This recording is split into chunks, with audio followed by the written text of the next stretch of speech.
And suddenly, it can cause you not to go into your promise. That's right. Huh? My God. Sometimes you don't need to just put your issues on the altar, but sometimes you need to put your hands and your anger and your attitude on the altar and say, God, work on these.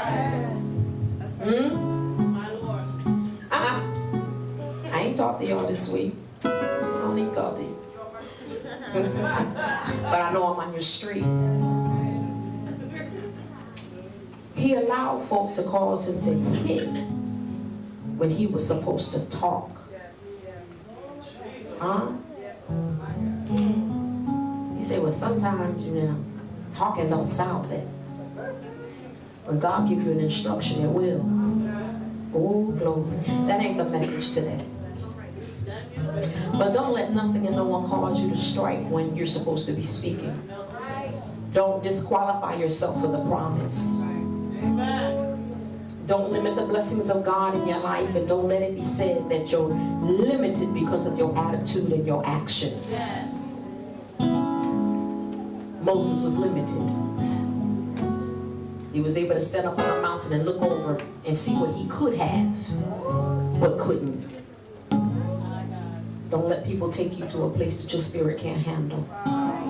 Can you imagine him coming back down off that mountain and realizing that I'm not going to get there? I led folk who will get there, but I will never get there. Oh, Jesus, you need to just take a Selah moment on that.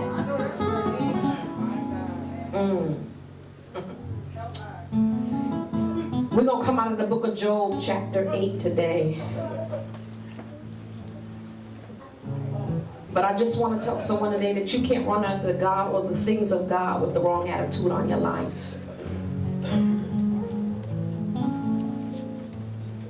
Patience is required. But I want to tell you that patience is not the waiting. It's keeping the proper attitude while in transition. Bishop, can you turn that heat down, please? Thank you. It's keeping the proper attitude while in transition. So whatever your circumstance may be today, you need to know how to keep the proper attitude. That's right. Until you're shifted. That's what makes the difference. Oh, glory. We're going to also go into Deuteronomy chapter 11 and verse 24. And we're going to go into the first chapter of Joshua as well. See, you got to understand something, that the enemy's assignment is to discourage you in this season and to hold back what God has promised over you. That's right. Yes. But your assignment is to be patient while in transition. Thank you, Lord. You got to be patient while in transition. So in other words, if I continue to occupy in the things of God while I'm in waiting, it won't seem so hard. Won't seem so long. Some of y'all don't realize, I don't know what happened. Did the heat break? Because it's like kind of like stifling in here. Somebody said, yes, Lord, on this side. Is it turned down both sides? It's cold back there? Oh, God. I tell you, it's like a fiery furnace. I'm not going to worry about it. Maybe that's God doing something in the place. Right. Thank you for the plan. But never allow a circumstance or people to take you to a place that your spirit can't handle. And that's where Moses messed up with God. He allowed all the murmuring and complaining of folk to cause him to be left out. I didn't say the people, I said him. Because he was to lead them. But he also had an order to follow the instruction. And when you don't follow the instruction of God, it will prohibit you from going into the promise. And you need to make up in your mind today, I'm an ambassador of Christ. I'm not going to be held back and left behind. Thank you, Lord. It's sad to say that you showed folk where they need to go and you pointed them in the right direction, but you yourself never obtained the promise. It's pretty sad that when you cross over into the promised land and you wake up on the other side in the bosom of the Lord to find out that you messed up in some areas of your life. That's why sometimes we need to go back and start all over again. That's for somebody in here. It's never too late to have your past wiped clean and start all over again. But as an ambassador of Christ, we must not lack in anything. We must be whole and complete.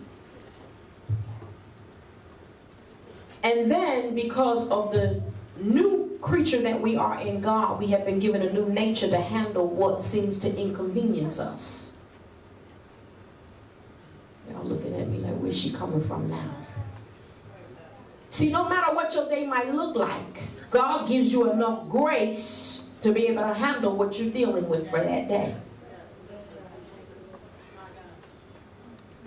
But you have to look at one thing. Now, I can either react to what is vexing my spirit, or sit and humbly wait for my transition. That's your choice. Over in the book of Job, the 8th chapter, verse 7 says, though thy beginning was small, yet thy latter end should be greatly increased. Now I want y'all to stand up and I want y'all to read this together.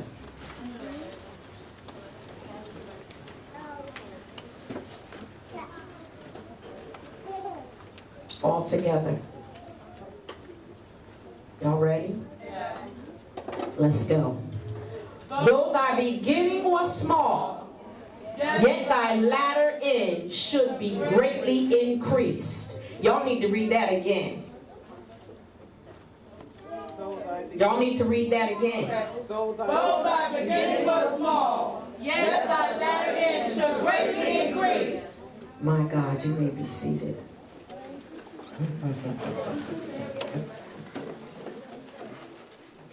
Sometimes circumstances and situations and inconveniences are methods that are used to stretch us so that we can give birth. Yes, sir. Wow. I'm going to repeat that. My Lord. Sometimes circumstances, situations, and inconveniences are methods that are used to stretch us so that we can give birth. Yes. I need to say that again. Yes, sir. Yes, you do. Yes. Sometimes the hard places, what I must endure, I don't like it. It ain't right. It don't seem fair. I know. But they're methods that are used to stretch us so that we can give birth. Amen. Thank you, Father. Amen. All right. I lost some friends who promised they'd be there. All right. He walked out. She walked out. Glory. Methods Yes. that are used to stretch us so that we can give birth. Amen. There's going to be some folk who's not going to be there when you're going to give birth. They're going to tell you, I am your coach. But I ain't going to be there. I won't make it. I'll miss it. I ain't supposed to be there. May go to Lamar's classes with you.